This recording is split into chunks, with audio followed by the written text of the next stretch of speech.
Okay friends, நான் இப்போ வந்து நம்மளோட சாக்கர் டார்ட் இல்லைன்னா சாஷர் டார்ட் ஸோ இது வந்து ஒரு ஆஸ்ட்ரியன் கேக்கு. இந்த கேக் ரெசிபி பண்ணுறதுக்கு எல்லா மெஷர்மெண்ட்ஸ் இன்க்ரீடியன்ட்ஸ் எல்லாம் மெஷர் பண்ணி எடுத்து வச்சுட்டேன். என்னெல்லாம் வச்சுருக்கேன்னு பார்த்தீங்கன்னா 150 ml வந்து கொதிக்க தண்ணி, 165 கிராம் வந்து மைதா மாவு, அதுக்கப்புறம் 125 கிராம் வந்து அன்சால்டட் பட்டர், 45 கிராம் வந்து கொக்கோ பவுடர், 2 முட்டை, 200 கிராம் அதாவது 1 கப் வந்து காஸ்டர் சுகர். காஸ்டர் சுகர்னால் கொஞ்சம் ஃபைனாக இருக்கும். இது இல்லை அப்படின்னா நார்மல் சுகரை பவுடர் பண்ணிக்கோங்க. அதுக்கப்புறமா 1/4 டீஸ்பூன் அளவுக்கு உப்பு, பேக்கிங் பவுடர் 1 டீஸ்பூன், ஒரு 2 டீஸ்பூன் அளவுக்கு வெண்ணிலா எசன்ஸ். ஸோ இதெல்லாம் தான் இன்க்ரீடியன்ட்ஸு. ஸோ எல்லாமே மெஷர் பண்ணி நீங்கள் ஃபஸ்ட்டே எடுத்து வச்சுருங்க. இப்போ நம்மளோட சாக்கர் டார்ட் வந்து நம்ம பண்ணிடலாம். ஸோ இதோட ஃபர்ஸ்ட் ஸ்டெப் வந்து நம்மளோட ஹாட் வாட்டரில் இந்த கொக்கோ பவுடரை போட்டு நம்ம வந்து மிக்ஸ் பண்ண. ஸோ ஹாட் வாட்டரில் கொக்கோ பவுடர் போட்டாச்சு. இதை நல்லா விஸ்க் பண்ணிடலாம். ஸோ இந்த ஹாட் வாட்டரில் இந்த கொக்கோ பவுடர் போடுற ட்ரிக் வந்து உங்களுக்கு இந்த கொக்கோ பவுடரை ப்ளூம் பண்ணுறதுக்கு. ஸோ இது நல்லா மிக்ஸ் ஆகிடுச்சு பாருங்கள். இப்போ இது ஓரத்தில் எடுத்து வச்சுருவோம். ஸோ இப்போ நம்மளோட மைதா மாவில் நம்ம பேக்கிங் பவுடரும் சால்ட்டும் போட்டு மிக்ஸ் பண்ணிடலாம். ஸோ ஃபஸ்ட்டு வந்து பேக்கிங் பவுடர், அடுத்து சால்ட். ஸோ இதை நல்லா மிக்ஸ் பண்ணி ஓரத்தில் எடுத்து வச்சுருவோம். நம்மளோட எக்கில் வந்து இப்போ வெண்ணிலாவை வந்து மிக்ஸ் பண்ணிடலாம். ஸோ வெண்ணிலா எக்ஸ்ட்ராக்டை எக்கில் ஆட் பண்ணி நல்லா மிக்ஸ் பண்ணி எடுத்து வச்சுருவோம்.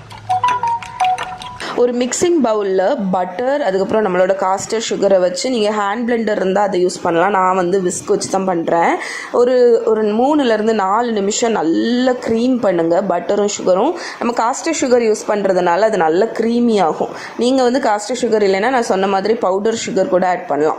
ஸோ அதை வச்சு அந்த பவுடர் சுகர் ஆட் பண்ணி நல்ல பட்டரையும் இதையும் நல்லா இந்த மாதிரி விஸ்க் பண்ணாலே உங்களுக்கு ஃப்ளஃபி ஆகிடும்.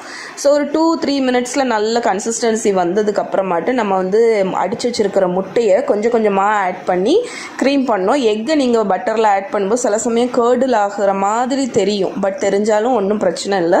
நீங்கள் நல்லா விப் பண்ணி விடுங்க. கொஞ்சம் கொஞ்சமாக ஆட் பண்ணி மிக்ஸ் பண்ணிங்கன்னா உங்களுக்கு வந்து கன்சிஸ்டன்சி நல்லா ஃப்ளஃபியாக லைட்டாக சூப்பராக வரும்.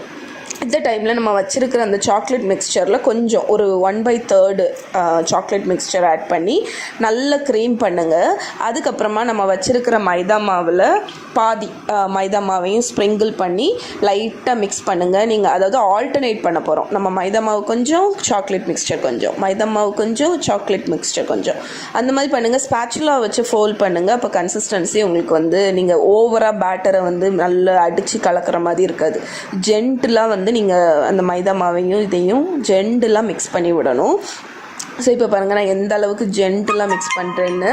ஏன்னு பார்த்தீங்கன்னா இந்த மாதிரி ஜென்டிலாக மிக்ஸ் பண்ணும்போது தான் நமக்கு வந்து ஓவராக நம்ம க்ளூட்டனை வந்து ஆக்டிவேட் பண்ண மாட்டோம். மைதா மாவில் அந்த ஒரு பசத்தன்மை உண்டுல்ல, அது வந்து நீங்கள் அடித்து கலக்கும்போது தான் நமக்கு வந்து அந்த மாதிரி வரும். இப்போ பாருங்கள் கன்சிஸ்டன்சி ரொம்ப லைட்டாக ஃப்ளஃபியாக இருக்குது.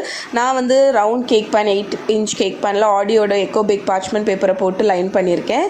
இதில் வந்து நம்ம வச்சுருக்கிற பேட்டரை வந்து ஊற்றிடுங்க. ஊற்றிட்டு ஸ்மூத்தாட்டு மேலே வந்து ஈவனாக ஸ்ப்ரெட் பண்ணி விட்டுருங்க. ஸ்ப்ரெட் பண்ணதுக்கப்புறம் அவனில் வச்சு 180 degree Celsius அவனில் வச்சு 35 minutesலேருந்து 40 minutes பேக் பண்ணி எடுக்க போகிறோம். ஸோ பேக் ஆனதுக்கப்புறமாட்டு என்ன பண்ணணும்னு காணிக்கிறேன். அதுக்கிடையில் அது கேக் பேக் ஆகிற டைமில் இதுக்கு டாப்பிங் வந்து ரெடி பண்ண போகிறோம்.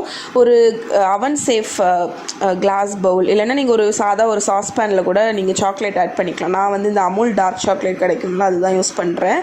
நீங்கள் வந்து எந்த சாக்லேட் வேணுமோ அதை ஆட் பண்ணிக்கோங்க. அது கூட பட்டர், இது வந்து அரௌண்ட் ஒரு 180-200 கிராம் சாக்லேட் எடுத்திருக்கீங்க அப்படின்னா 100 கிராம் பட்டர் அதையும் ஆட் பண்ணி நான் மைக்ரோவேவில் ஒரு 1 நிமிஷம் 30 செகண்ட்ஸ்லேருந்து 40 செகண்ட்ஸ் மெல்ட் பண்ணி எடுத்துகிட்டு வந்துட்டேன். நீங்கள் சாஸ்பேன்னா லோ ஹீட்டில் வச்சு கிண்டி கொடுங்க. இந்த மாதிரி ஸ்மூத்தானோன்னு இதை ஓரத்தில் எடுத்து வச்சுருங்க.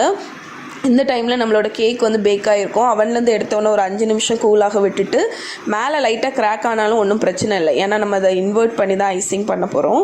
ஸோ அதை வந்து இன்வெர்ட் பண்ணிவிட்டு நான் ஒரு ஒயர் ரேக் மாதிரி ஒன்று வச்சுருக்கேன் பார்த்தீங்களா, அதை வந்து ஒரு பேக்கிங் ட்ரேக்கு மேலே பார்ச்மெண்ட் பேப்பர் போட்டு வச்சுருக்கேன். ஏன்னா நான் அதை கிளேஸை விட போகிறேன். ஸோ சைடில் ஏதாவது வடிஞ்சால் கூட நமக்கு அந்த பார்ச்மெண்ட் பேப்பரில் தான் வடியும். ஸோ க்ளீன் பண்ணுறது ஈஸியாக இருக்கும். நம்ம கிளேஸை ஊற்றிட்டு ஒரு பேலட் நைஃப் மாதிரி ஒரு இதை வச்சு ஈவனாக ஸ்ப்ரெட் பண்ணுங்கள். நீங்கள் அந்த பேக்கிங் ட்ரேயை லைட்டாக 2-3 டேப் பண்ணால் கூட நம்மளோட கிளேஸ் வந்து மேலே ஸ்மூத் ஃபினிஷோடி உங்களுக்கு செட் ஆகும். இந்த மாதிரி ஸ்ப்ரெட் பண்ணும்போது லைட்டாக இதாகுது தெரியுமா, இது வந்து நல்ல ஒரு போரபிளான கிளேஸ் தான், திக்கான ஒரு கிளேஸ் தான். ஸோ நான் எனக்கு தேவையான அளவு ஸ்ப்ரெட் பண்ணிவிட்டு அந்த பேக்கிங் இதை வந்து லைட்டாக இந்த மாதிரி டேப் பண்ணிட்டேன். டேப் பண்ணும்போது மேலே பாருங்கள் உங்களுக்கு ஸ்மூத் ஷைனிங் ஃபினிஷில் செட் ஆகிருக்கும். இதை நீங்கள் அப்படியே விட்டுடலாம். ஏதாவது ஸ்ப்ரிங்கிள்ஸ் வேணும்னா டெக்கரேட் பண்ணிக்கலாம். ஒயிட் சாக்லேட் இருந்தால் அதை மெல்ட் பண்ணி கூட நீங்கள் டெக்கரேட் பண்ணலாம், உங்கள் இஷ்டம் தான். ஸோ இந்த மாதிரி நீங்கள் டெக்கரேட் பண்ணிவிட்டு அதை ஒரு ஃப்ரிட்ஜில் ஒரு 10 மினிட்ஸ் வச்சுருங்க. ஃப்ரிட்ஜில் ஒரு 10 மினிட்ஸ் நல்லா செட் ஆனதுக்கு அப்புறமாட்டு நீங்கள் அதை ஸ்லைஸ் பண்ணுறீங்க அப்படின்னா உங்களுக்கு க்ளீனான ஸ்லைசஸ் வந்து கிடைக்கும். ஸோ இப்போ நம்ம ஸ்லைஸ் பண்ணிடலாம். எவ்வளோ சூப்பராக இருந்துச்சுன்னு நினைக்கிறீங்க. இது அவ்வளோ பாப்புலரான ஒரு ரெசிபி, அவ்வளோ டேஸ்டான ஒரு ரெசிபி. இதில் ஒரு ஆப்ஷன் என்னன்னு பார்த்தீங்கன்னா, நீங்கள் வந்து இந்த கேக்கை அன்மோல்ட் பண்ணிவிட்டு நடுஸில் 2 லேயர் கேக்கை டிவைட் பண்ணி நடுஸில் ஏப்ரிகாட் ஜாமு அந்த மாதிரி ஜாமை கூட நடுஸில் ஸ்ப்ரெட் பண்ணி நீங்கள் பண்ணலாம். பட் நான் இன்றைக்கி சிம்பிள் வெர்ஷனாக தான் வச்சுருக்கேன். இதை கண்டிப்பாக ட்ரை பண்ணி பாருங்கள்.